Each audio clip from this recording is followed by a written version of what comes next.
अस्सलाम वालेकुम ख़वातीन हज़रात, मैं हूं आपका मेज़बान सुमैर और आज के नए प्रोग्राम में हम आपको खुशामदीद कहते हैं। दोस्तों, आज भी हमारे पास बहुत ज़बरदस्त किस्म की अपडेट्स हैं, बहुत ज़बरदस्त किस्म की खबरें हैं। लेकिन सबसे पहले आप सबका बहुत शुक्रिया। लास्ट एपिसोड और उससे पिछला एपिसोड आप लोगों ने बहुत पसंद किया, बहुत अच्छे अच्छे कॉमेंट्स किए, मेरे बोलने के अंदाज़ की बहुत तारीफ़ें की। लेकिन मैं आपको ये बताऊं कि बहुत सारे लोग ऐसे भी हैं, बहुत सारे नहीं, बहुत चंद ऐसे लोग हैं जो ये कहते हैं कि यार तुम असली आवाज़ में बात किया करो, असली आवाज़ में ये बनाकर बात ना किया करो। असली आवाज़ में कैसे बात करूं?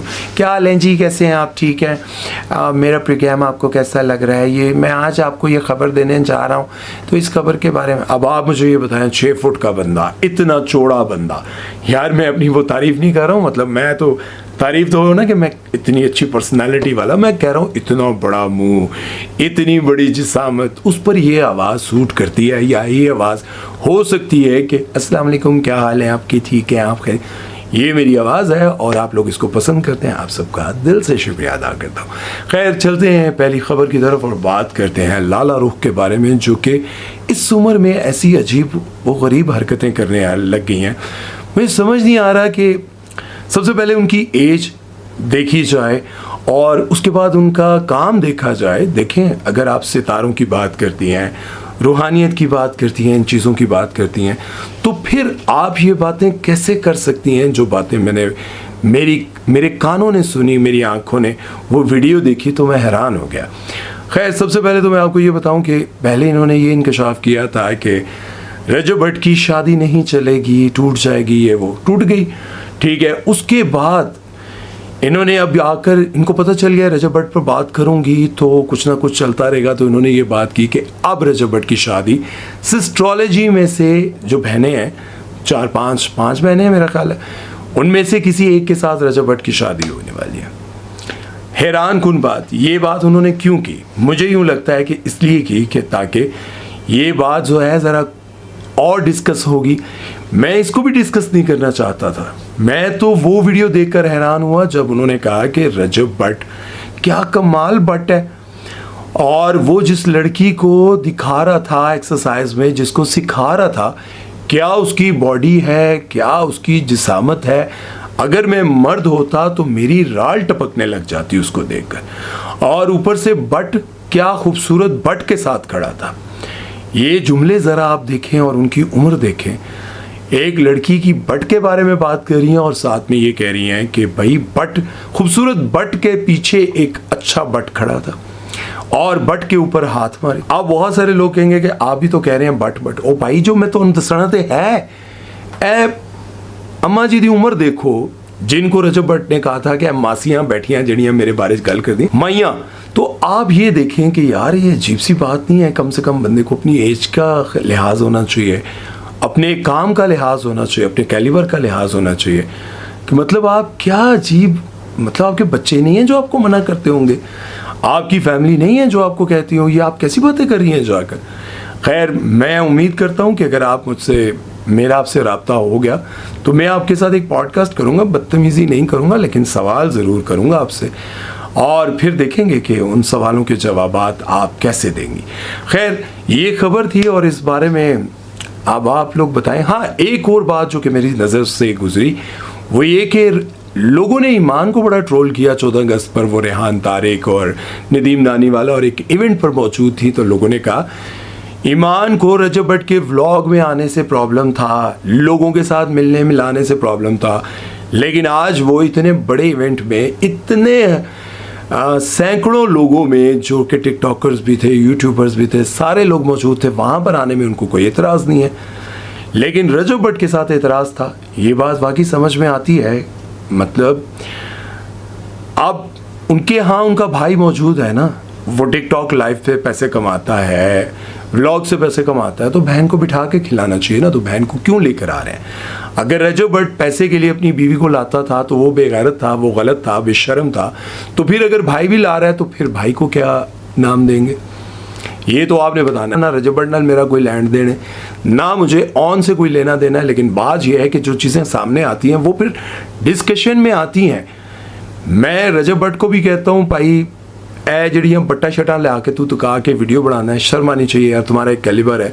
दूसरी तरफ ऑन को मैं कहता हूँ कि यार आप कहते थे कि मेरी बहन के नाम पर व्यूज़ हासिल करते हैं, आज तुम खुद क्या कर रहे हो यार, ये तुम्हें खुद भी सोचना चाहिए ना, तुम्हें ये सब कुछ नहीं करना चाहिए था।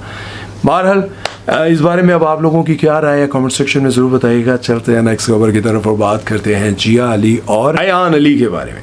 आप सबको याद होगा कि अयान अली एक मॉडल थी जिससे $5 लाख जो है स्मगल करते हुए उसको एयरपोर्ट से उतारा गया था।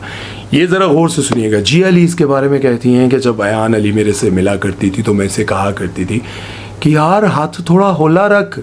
जिया अली वो हैं जो कि पाकिस्तान की बहुत अच्छी मॉडल और उसके साथ साथ सुपर हिट फिल्मों में काम कर चुकी हैं। दीवाने तेरे प्यार की और बेशुमार फिल्मों में उन्होंने काम किया, लेकिन अलग बात है कि उन्होंने आगे अपने कैरियर को उस तरह से कंटिन्यू नहीं कर पाई, या खैर ये एक अलग बात है। वो ये कहती हैं कि अयान अली को मैं समझाया करती थी कि देखो तुम थोड़ा हाथ होला रखो, इतने बड़े बड़े लोगों के साथ राब्ते ना रखो। वो कहती हैं कि जब अयान अली को कोई लेने आता था ना, किसी से उससे मिलने जाना होता था या किसी काम जाना होता था, तो वो गाड़ियाँ आती थीं जो कभी हमने देखी भी नहीं थी। अब ऐसी गाड़ियाँ किन लोगों के पास होती हैं, ज़रा आप लोग भी मुझे बता दें कि वो गाड़ियाँ जो बुलेट प्रूफ भी हों, करोड़ों रुपए की भी हों और उसके आगे पीछे डाले भी हों, ऐसी गाड़ियाँ किन लोगों के पास होती हैं? और कौन लोग वो हो सकते हैं जो $5 लाख उस वक्त में दे के इनको बाहर भेजते थे? और एक और मज़े की बात आपको बताऊं, जिस बंदे ने, जिस इंस्पेक्टर ने उनको रोका था, एक्सपोज किया था, जिसने ये बताया था कि अयान अली जो हैं वो एक मॉडल हैं जो कि बाहर मुल्क जा रही थी और इनसे हमने इतने डॉलर जो हैं वो बरामद किए हैं, तो मुझे ये बताएं कि वो कौन लोग थे जिन्होंने उस इंस्पेक्टर को चंद दिन के बाद एक आम सी लड़ाई में कत्ल करवा दिया था? कौन लोग हो सकते हैं? और आप ये बात भी जानते हैं कि एक मोहल्ले का FIA का इंस्पेक्टर हो और उसकी लड़ाई हो तो उसको गली के लोग बदतमीज़ी करते हुए भी डरते हैं कि थोड़ी देर बाद हमारे ऊपर FIA वाले आ जाएंगे, हमें पकड़ लेंगे, FIRs हो जाएंगी, हमारे पे केसेस बन जाएंगे। लेकिन उस बंदे को गली के ही गुंडों ने मार दिया था। ये क्या कहानी है यार? और मैं कहता हूँ जिया अली की भी हिम्मत है जो इतना खुलकर बोल रही हैं और ये सारी बातें कर रही हैं। फिर ये बात समझ में आती है कि इस मुल्क को 78 साल गुजर गए,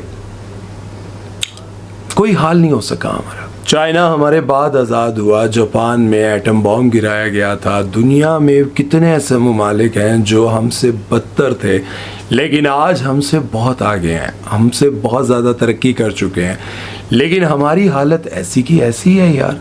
ना बिजली आती है, ना गैस आती है, ना इंटरनेट सही चलता है, और पता नहीं कहाँ से कहाँ दुनिया पहुँच गई और हम वहीं के वहीं खड़े हैं।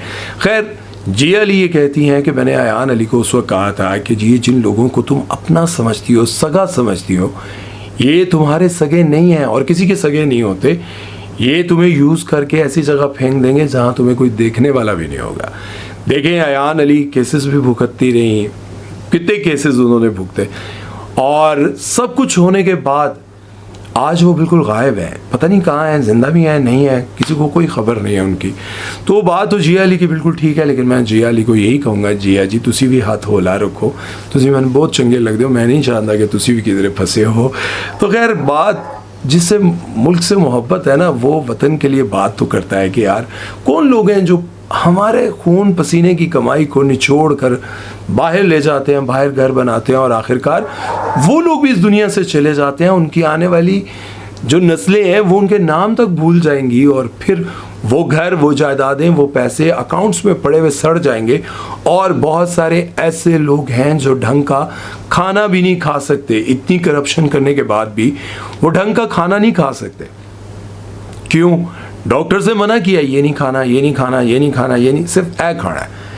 अब इतनी जायदाद, ये सब कुछ होने के बावजूद, सख्त बीमार होने के बावजूद भी डरते नहीं हैं।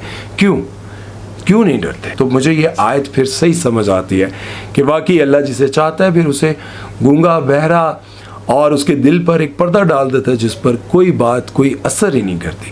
खैर अल्लाह ताला हम सब पर रहम फरमाए, करम फरमाए, और हमें भी हदायत दे कि मरने से पहले अल्लाह हमें हमारी तौबा को कबूल कर ले।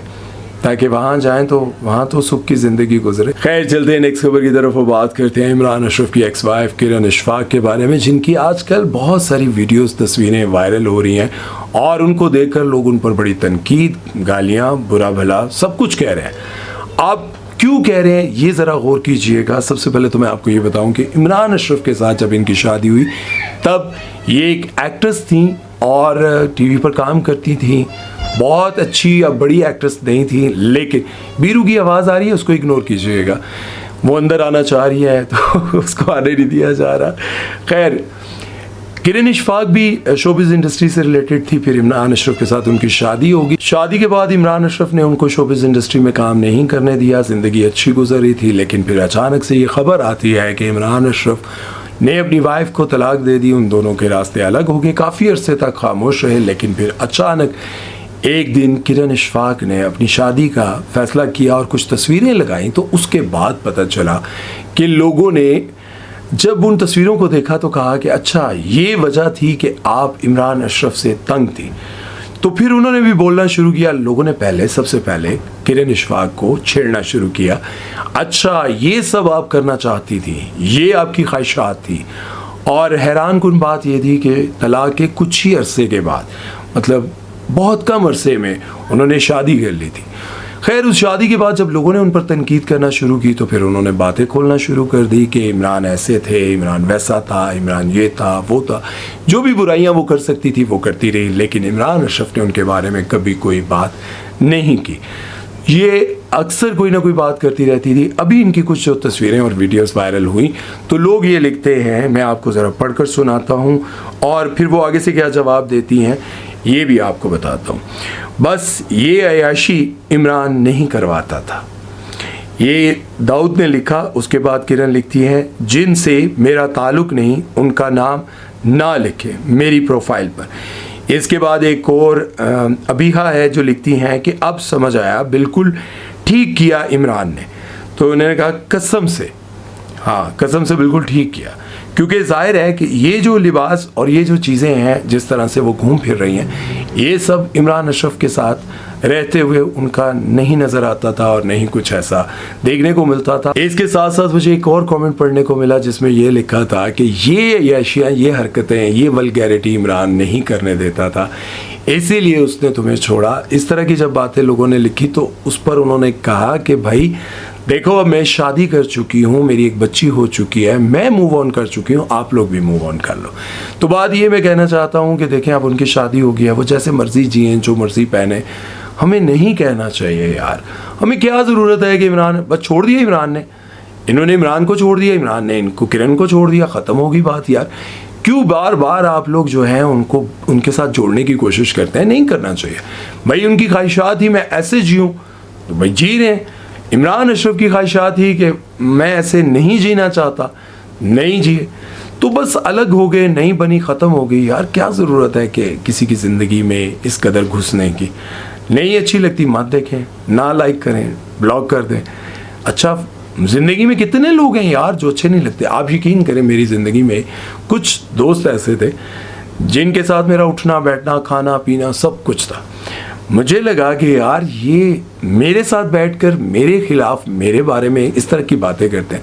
मैंने कोई बात नहीं की, मैंने उसे अनफ्रेंड किया, ब्लॉक किया और उनसे रब्ता छोड़ दिया। बस मेरा तो ज़िंदगी का यही मकसद है। मेरे दिमाग में इतनी ताकत नहीं है कि मैं सारा दिन बैठकर सोचता रहूँ ऐसे किता है, इसमें ना ले किता नहीं किता है, बस छोड़ दो, ऊपर करो, छड़ो, जान छुड़ाओ।